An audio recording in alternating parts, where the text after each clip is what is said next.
Now the arterial supply of the lateral compartment of leg, which is very simple. There is no special artery that is present or that is supplying the lateral compartment of the leg. They are simply the perforating branches of two different arteries that is supplying the lateral compartment of leg. Okay, there is no an artery that coursing through this compartment. So proximally there are the perforating branches of anterior tibial artery that penetrate the anterior intermuscular septum and supplies the lateral compartment of leg. And inferiorly there are the perforating branches of fibular artery that mainly penetrate the posterior intermuscular septum, and along with their accompanying veins they supply the lateral compartment of leg. Now come on towards the common fibular nerve injury, which is very important because it is viva question as well as theory question. Common fibular nerve is injured and it is most vulnerable to injury. Why? Because of its superficial position, and it becomes subcutaneous. And second thing is the common fibular nerve is the most oftenly injured in the lower limb because of its winding around the fibular neck, okay, which will make it vulnerable to direct trauma, okay. We remember this thing that the common fibular nerve injury is very important. What are the causes of these? What are the effects of these? How can we treat it, or how can we compensate that loss? Because of the superficial position of the common fibular nerve injury, it is most commonly injured because of its subcutaneous presence, and it subcutaneously winds around the neck of the fibula. Okay, this nerve may be but we can say causes of its injury is: number one is the fracture of fibular neck, which can be happen in any accident or trauma. Secondly, knee joint injuries or any dislocation of the knee joint. It can also causes the common fibular nerve injury. And third thing is the very severe stretching of the leg or very severe trauma to the leg. Because of its again I'm telling you, because of its subcutaneous region, it is most vulnerable to injury. Okay, once it is injured, now once the common fibular nerve injury is occurred, what will be the effects? As I have told you that the common fibular nerve, after winding around the neck of the fibula, it divides into two main branches, superficial and deep peroneal nerve.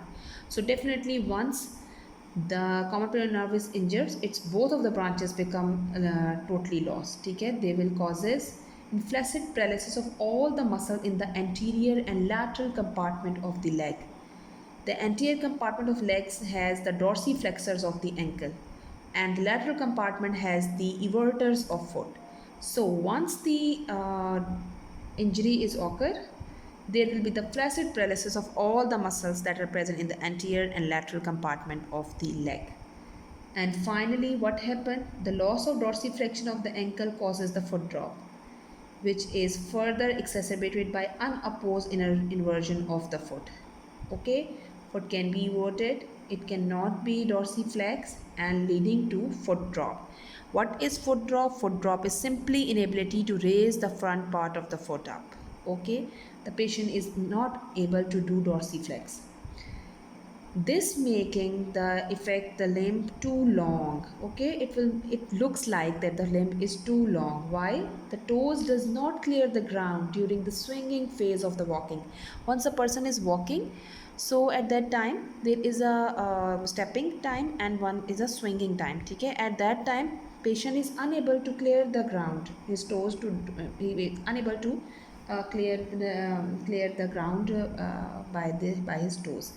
सो वो उठा नहीं सकेगा अपना to ground के ऊपर से. ठीक है, simply there are some other conditions that may result in foot too long, but at this time we should note that the foot drop will causes the making the limb too long. Fourth important effect is that it will also cause, क्योंकि common fibular nerve का आपको पता है कि superficial peroneal nerve भी देती है और डीप भी. और superficial is basically the subcutaneous giving the subcutaneous supply. So once the individual who has a common fibular nerve injury, he may also experience a variable loss of sensation on the anterolateral aspect of leg as well as the dorsum of the foot because of the supply of superficial peroneal nerve. So numbness, paresthesia on the skin of the dorsum of foot or anterolateral aspect of the leg is also very common. Now we are going towards the treatment of the common fibular nerve injury. There is no special treatment like this. Once you know कि common fibrillar nerve इंजर हो गई है तो एक तो या तो आप ग्राफ्ट्स करवा सकते हैं, नर्व ग्राफ्ट्स हो सकते हैं. The thing which is important is that physiotherapy के 8 to 12 months की फिजियोथेरेपी होती है और पेशेंट काफ़ी हद तक बेहतर हो जाता है. लेकिन in the meanwhile we have to give him some compensatory gaits, ठीक है, जिसके थ्रू वो अपनी मूवमेंट्स पॉसिबल हो सकती है उसकी, ठीक है. These compensatory gaits are 3 number: the waddling gait, swinging out gait and high steppage gait, ठीक है. इनमें से waddling gait is that in which the individual leans to side of the opposite long limb, ठीक है. वो दूसरे limb के ऊपर प्रेशर डाल के उसके थ्रू जो है चलने की कोशिश करता है, ठीक है. और जो स्विंगिंग आउट गेट होता है इनमें क्या होता है कि with the long limb is swung out, ठीक है. जो दूसरा जो फुट ड्रॉप वाला लिम्ब होता है ये पूरा स्वंग करके आता है, दूर से होके फिर वो आगे ग्राउंड पर आता है, क्योंकि वो क्लियर तो करता ही नहीं है ग्राउंड को, ठीक है. वो लेटरली आके पूरा एबडक्ट होता है, ठीक है. ये जो है वो this is a diagram that is given in the KLM, ठीक है. इसमें इन्होंने बताया हुआ है सिंपली ये ए है जिसके अंदर बताया हुआ है फुट ड्रॉप हुआ हुआ है, ठीक है, दिस फिगर. दूसरे में ये वेडलिंग गेट बताया हुआ है कि किस तरह जो पेशेंट जो है वो मूव कर रहा है, किस तरह से जो है वो, ठीक है. स्विंगिंग आउट गेट में ये पूरा पाँव को पूरा दूर से मूव करके ला रहा है, लेकिन he is unable to clear the ground, उसका फिर भी पाँव लगा हुआ है. The third one is the high steppage gait. Most of the people mainly follow this type of gait and the doctors और physicians also tell them because this gait is easy to handle and patients are more comfortable. What happen in the high steppage gait? When the person has a foot drop walks, his foot slaps down on the floor, ठीक है. बार बार वो floor पे इस तरह लगता है. Person क्या करता है, person raise the thigh up in an exaggerated fashion while walking. He raise up the thigh or he make extra flexion over the thigh and hip and the knee joints so that he can able to giving the high steppage gait, ठीक है. बहुत दूर से ला के फिर इधर करता है, ठीक है. These are the 3 position we can tell to the patient for the time being so that his injury can be compensated in this way. The foot is not lowered to the ground in a controlled manner after heel strike. Instead, the foot slaps down the ground suddenly, ठीक है. बार बार बहुत ज़ोर ज़ोर से लग रहा होता है, producing a distinctive clop and greatly increasing the shock both received by the forefoot and transmitted up to the tibia and knee. जितना भी कुछ इसमें लिखा हुआ है KLM में ये आप लोग एक दफ़ा देख लीजिएगा. Otherwise, I have told you all about that कि this is the common fibular nerve injury, how it is caused, what will be the effects, and as well as the treatment options we have available.